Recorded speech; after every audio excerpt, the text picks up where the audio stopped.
In this lecture on the covenant, we are first going to discuss some general definitions. So what is a covenant? It is a promise bound by an oath, a binding agreement between two parties, entering into a binding relationship that did not previously exist, and it involves obligations.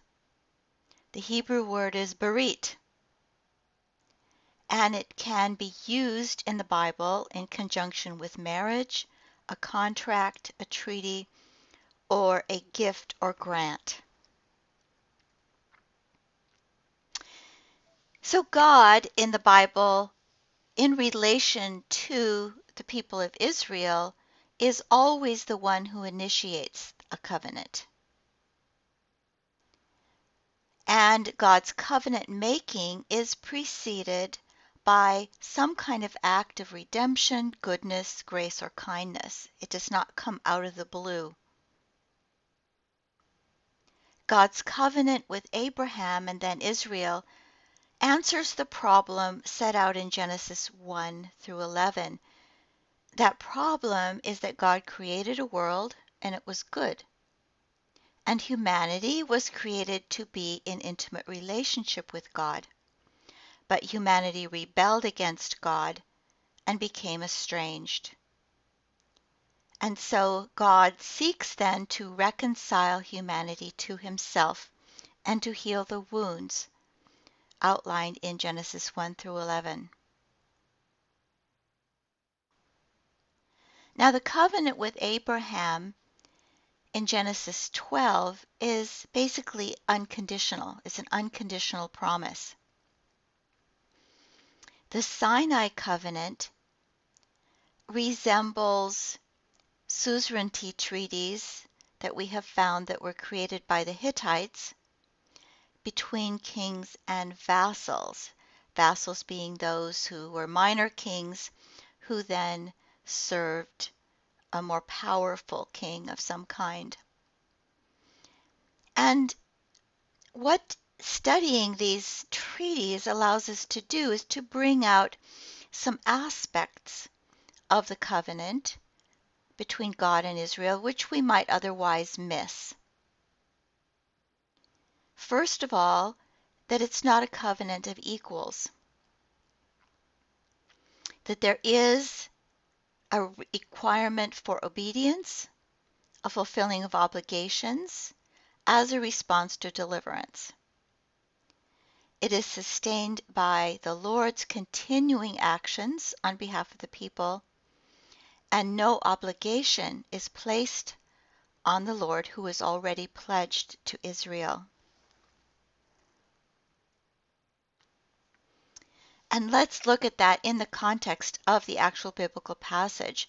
Look at Genesis 12, 1 through 3. God simply makes a promise. I will make of you a great nation, and I will bless you and make your name great, so that you will be a blessing. And then in 17, there is the promise, but there is a stipulation. So here we see a transition perhaps to the kind of covenant we find at Sinai. So God reiterates his promise, and then he says, I will establish my covenant between me and you and your descendants for an everlasting covenant to be God to you and to your descendants. I will give to you land, and I will be their God. And then this stipulation, as for you, you shall keep my covenant, you and your descendants after you throughout their generations. This is my covenant which you shall keep between me and you and your descendants after you. Every male among you shall be circumcised. So here we have a stipulation, not only promise.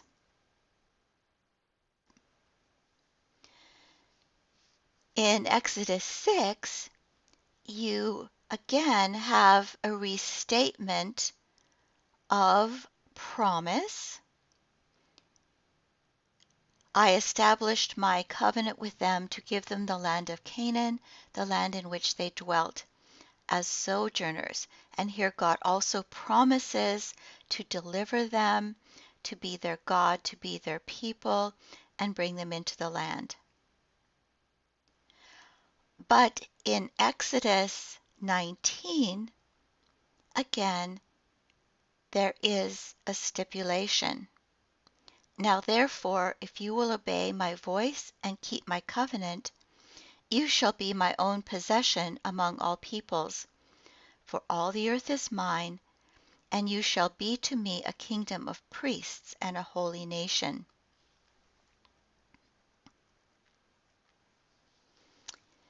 So let's take a closer look at those Hittite treaties. These are between usually a greater king and a lesser king, perhaps within the influence of the greater king. And it is the form here that we're looking at, not the theology. We're not saying that the covenant in Exodus is exactly the same, but that the format, the organization, is somewhat similar. First of all, in those treaties, you get the names and titles of the king or kings. You get a historical prologue. What is the background?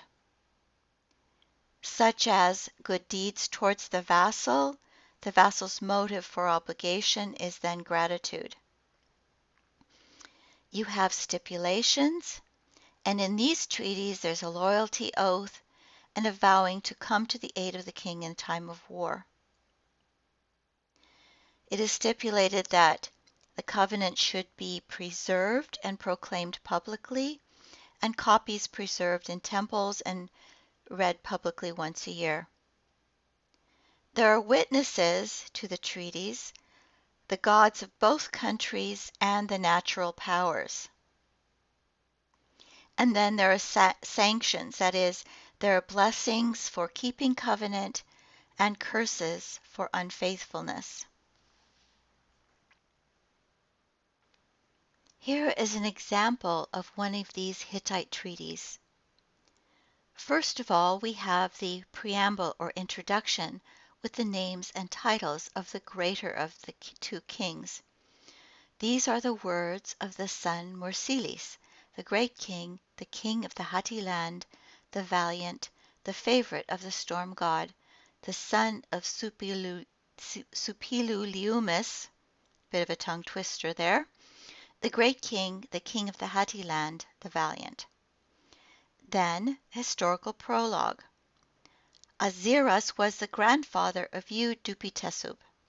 He rebelled against my father, but submitted again to my father. When your father died, in accordance with your father's word, I did not drop you. Although you were ailing, I, the son, put you in the place of your father. The stipulations that are being imposed: with my friend you shall be friend, and with my enemy you shall be enemy. If anyone utters words unfriendly toward the king or the Hatti land before you, Dupitesub, you shall not withhold his name from the king. Fourth, the covenant is to be preserved.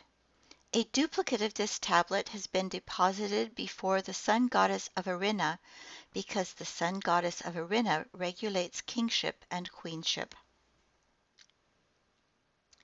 Fifth, there are witnesses to the treaty. Here, the sun god of heaven, the sun goddess of Arina, the storm god of heaven, the Hattian storm god, Ceres and Horus. And finally, sanctions. Should Dupitesub not honor these words of the treaty and the oath, may these gods of the oath destroy Dupitesub.